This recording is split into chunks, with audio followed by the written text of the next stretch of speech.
আমলকি একাদশী ব্রত মাহাত্ম্য। যুধিষ্ঠির বললেন, হে কৃষ্ণ, মহাফলদাতা বিজয়া একাদশীর কথা শুনলাম। এখন ফাল্গুন মাসের শুক্লপক্ষের একাদশী যে নামে বিখ্যাত তা বর্ণনা করুন। শ্রীকৃষ্ণ বললেন, হে মহাভাগ যুধিষ্ঠির, মানধাতার প্রশ্নের উত্তরে মহাত্মা বশিষ্ঠ এই একাদশীর মহিমা কীর্তন করেছিলেন। আপনার কাছে এখন আমি সেই কথাই বলছি। এই একাদশীর নাম আমলকি। বিষ্ণুলোক প্রদানকারী রূপে এই একাদশী বিশেষভাবে মহিমান্বিত। একাদশীর দিন আমলকি বৃক্ষের তলে রাত্রি জাগরণ করলে সহস্র গাভী দানের ফল লাভ হয়। হে পাণ্ডুনন্দন, পূর্বে ব্রহ্মার রাত্রিতে দৈনন্দিন প্রলয় উপস্থিত হলে স্থাবর জঙ্গম সহ দেবতা, অসুর ও রাক্ষস সব কিছুর বিনাশ হয়। তখন ভগবান সেই কারণ সমুদ্রে অবস্থান করেন। তার মুখপদ্ম থেকে চন্দ্রবর্ণের এক বিন্দু জল ভূমিতে পড়ে। সেই জলবিন্দু থেকে একটি বিশাল আমলকি বৃক্ষের উৎপন্ন হয়। এই বৃক্ষের স্মরণমাত্র গোদানের ফল, দর্শনে তাহা দ্বিগুণ এবং এর ফল ভক্ষণে 3 গুণ ফল লাভ হয়। এই বৃক্ষে ব্রহ্মা, বিষ্ণু আর মহেশ্বর সর্বদা অবস্থান করেন। এর প্রতিটি শাখা প্রশাখায় পাতায় ঋষি, দেবতা ও প্রজাপতিগণ বাস করেন। এই বৃক্ষকে সমস্ত বৃক্ষের আদি বলা হয় এবং তা পরম বৈষ্ণব রূপে বিখ্যাত।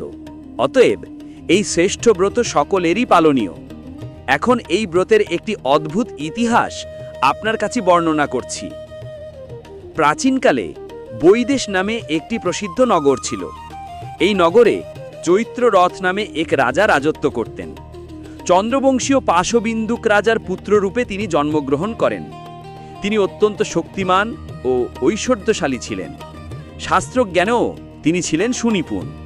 তার রাজ্যে সর্বত্রই মনোরম, আনন্দপূর্ণ এক দিব্য পরিবেশ লক্ষ্য করা যেত।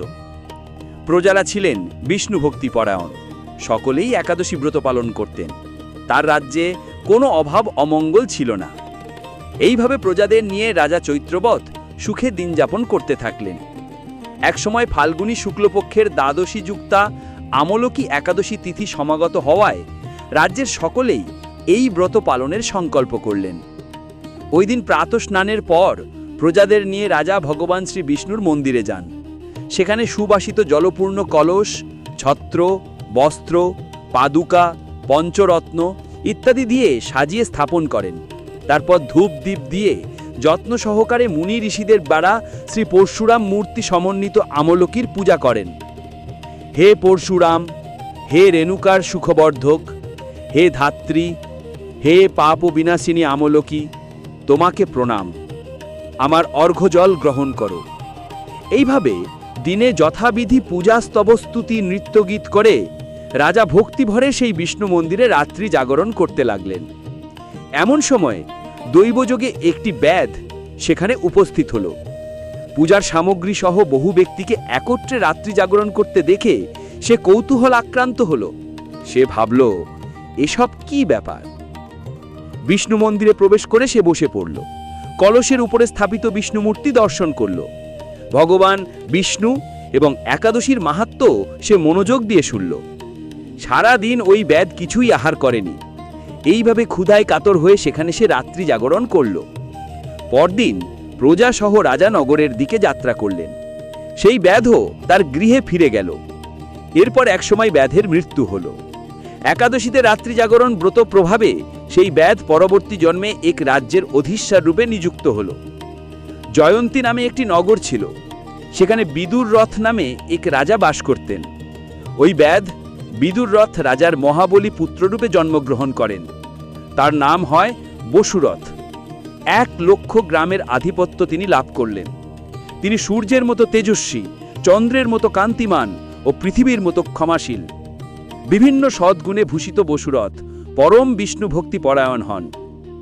এই মহাদাতা রাজা একবার শিকার করতে গিয়ে পথ ভুলে যান। গভীর জঙ্গলের মধ্যে ক্ষুধায় পীড়িত হয়ে তিনি ক্লান্তিবশত শুয়ে পড়েন।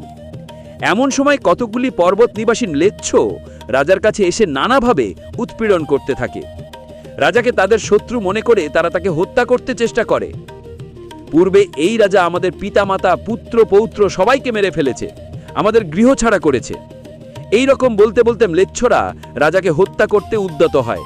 তারা বিভিন্ন অস্ত্রশস্ত্রে তাকে আঘাত করতে থাকে, কিন্তু আশ্চর্যের বিষয়ে তাদের সকল প্রচেষ্টা ব্যর্থ হয়। রাজার কোনো ক্ষতি তারা সাধন করতে পারেনি। তখন রাজার শরীর থেকে নানা অলঙ্কারে বিভূষিতা এক পরমা সুন্দরী স্ত্রী মূর্তি আবির্ভূত হন। মহাশক্তিধারিণী ওই নারী অল্প সময়ের মধ্যেই সকল পাপী ম্লেচ্ছকে নিধন করল। রাজার নিদ্রা ভঙ্গ হল। এই ভয়ানক হত্যাকাণ্ড দেখে রাজা অত্যন্ত বিস্মিত হলেন। তিনি বলতে লাগলেন, আহা, আমার শত্রুদের হত্যা করে কে আমার প্রাণ রক্ষা করেছে?